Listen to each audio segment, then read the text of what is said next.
Bonjour à tous et bienvenue dans cette nouvelle vidéo. Donc on se retrouve pour la 9e vidéo et on va voir un élément central dans O2S, le profil d'investisseur.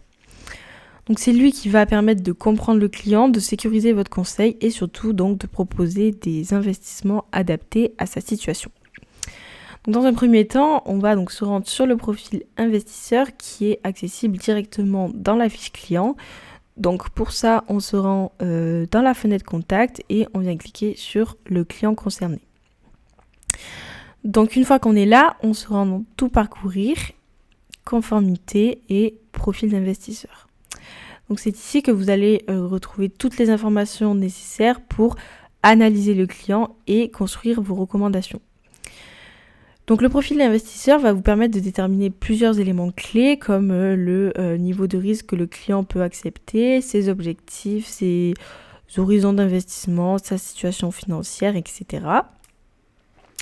Et donc pour établir ces niveaux, il suffit de répondre à un questionnaire. Donc pour répondre au questionnaire, on appuie ici sur ajouter un nouveau profil. On arrive alors sur cette petite fenêtre.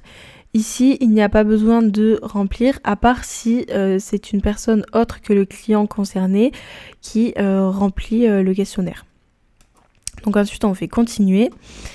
Et ici, voilà, on va lancer le questionnaire. Donc on a, je dirais à peu près pour 10 minutes de questions. Et à chaque fois, ça correspond à nos curseurs qui sont donc sur l'écran juste derrière. Donc une fois que le QCM est rempli, les curseurs vont se placer automatiquement. Donc en premier, on va retrouver donc la connaissance et l'expérience. Donc ici, on va évaluer le niveau de maîtrise du client sur les produits financiers. Donc O2S va placer tout seul le curseur en fonction des réponses qui ont été faites. Donc par exemple ici on voit que le client est informé, donc ça veut dire qu'il est plutôt à l'aise avec les produits financiers les plus simples et qu'il connaît certains produits un peu plus complexes. Ensuite on a donc le deuxième élément qui est le profil de risque. Donc ici ça va être le niveau de tolérance du client face aux pertes et aux fluctuations. Donc lui il est défini sur 5 échelles. Et le curseur se place automatiquement après la réponse du questionnaire, mais on peut aussi donc le déplacer si le client n'est pas d'accord. Mais par contre, on ne pourra pas aller au-delà de ce qui a été calculé par le questionnaire. Ensuite, on a donc la capacité à subir des pertes, juste ici. Donc c'est un point très important puisqu'on ne parle plus de psychologie, mais bel et bien de capacité financière réelle. Le curseur se place à nouveau avec les réponses du questionnaire et celui-ci, on ne peut pas le modifier. O2S va donc classer cette capacité selon plusieurs niveaux, allant de ici aucune perte à un niveau très élevé de perte.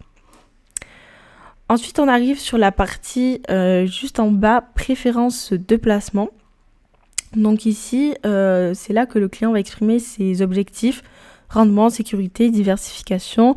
Et tout ça, ça se fait à nouveau sur le QCM. Si par exemple, vous n'êtes pas d'accord avec... une fois que le client a répondu, il se rend compte que bon, ça ne correspond pas trop, on peut modifier sur tous les blocs, modifier que la partie concernée du QCM. Voilà, on peut changer ses réponses et adapter. Voilà pour cette partie. Et donc, on arrive ensuite sur le dernier, la sensibilité extra-financière. Donc ici, ça va être par exemple si le client souhaite investir dans des produits responsables ou ESG, etc. Et on va lui demander voilà, à quel niveau il souhaite investir là-dedans. Et à nouveau, on peut modifier ici si on se rend compte que soit il y en a trop, soit il n'y en a pas assez. On peut modifier. Juste ici, voilà. Donc voilà pour cette partie sur donc, le profil d'investisseur. Donc c'est bien la base de tout dans O2S parce que c'est lui qui va structurer votre conseil, sécuriser votre démarche et garantir que chaque recommandation est adaptée au client.